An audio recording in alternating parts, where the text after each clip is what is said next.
So there's long been speculation, and it seems fairly obvious that there were, confidential human sources at January 6th.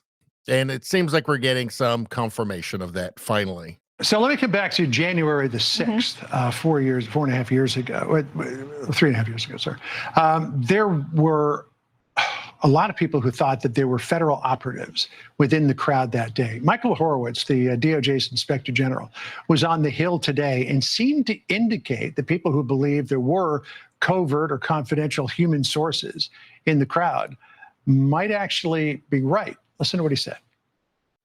So, but now that you've restarted it, do you have evidence of the number of confidential human sources that were operating on the Capitol grounds on January 6th? Our report will include the information in that regard. Can you tell us today how many there were? Were there more than 100? I'm not in a position to say that, both because it's in draft form and we have not gone through the classification review. And so I need to be careful. Do you know how many were reimbursed for travel? As I sit here, I don't recall the number. But there's something in the report. I mean, this is very intriguing. He didn't say yes. He didn't say no. He said this is being, looked at in the report.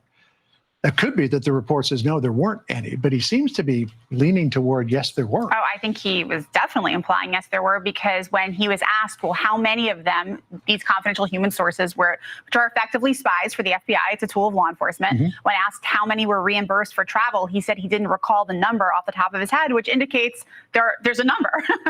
And so I personally think this is the sleeper story of the day.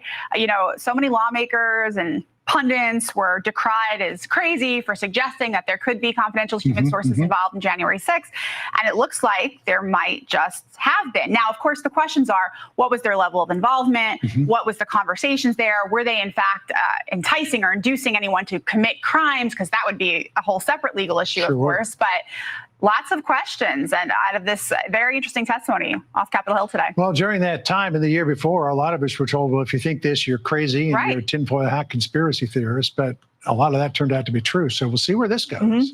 It's intriguing. Very intriguing. We'll see what that report says when that report comes out. Great to see you. So it's really looking quite plausible at this point that there were some number of operatives at the demonstration. And obviously, it's not the first we've heard of this. I mean, here's an article from September 2023 from the New York Post.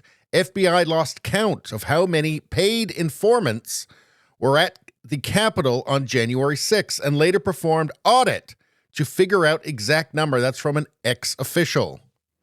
And let's not forget the very strange case of Ray Epps, for whom there is video evidence of him at the Capitol.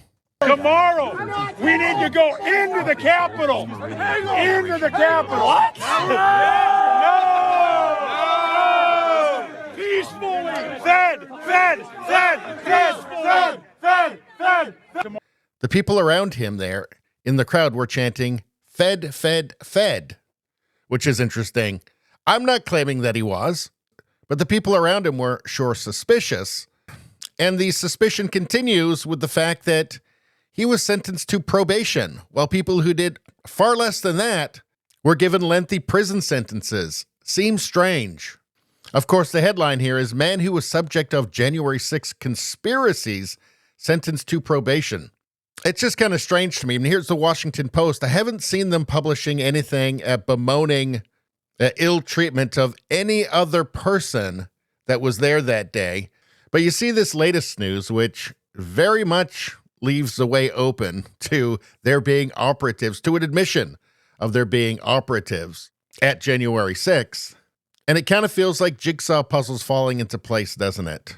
Especially when you consider there are new transcripts that have been revealed that prove that Trump urged the use of National Guard troops to protect the Capitol on January 6th, but was rebuffed. Here from John Solomon.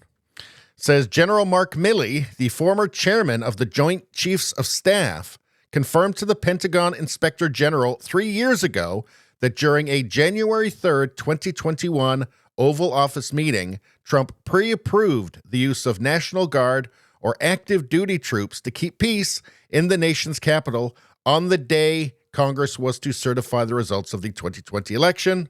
And why didn't that happen? Why weren't the troops used? Well, Milley said that the then acting defense secretary, Christopher Miller, himself a former general, assured Trump that there was an adequate safety plan for Pentagon assistance to Washington, D.C. Quote, Miller responds by saying, hey, we've got a plan and we've got it covered, and that's about it, Milley recalled.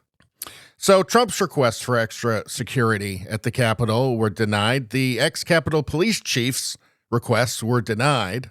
And what happened to that pipe bomb, by the way? What happened with that? That's all pretty murky, isn't it? I don't know. You start to fit the pieces into place, and I think one could be forgiven for wondering if perhaps there was some sort of a plan in place to ensure discord, to ensure a riot, to ensure that the media and the incoming administration would have something to talk about and, in fact, to demonize over well into the foreseeable future.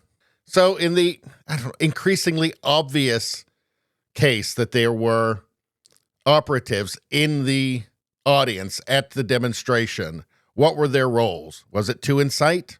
Was it just to report? Was the denial of extra security to make sure that if a fire did get started, that it wouldn't get put out? Again, kind of feels like jigsaw pieces falling into place. Anyway, that's all I'm going to say about that. Please like, share, and subscribe. Subscribing really helps me out. I thank you for that. I will see you next time.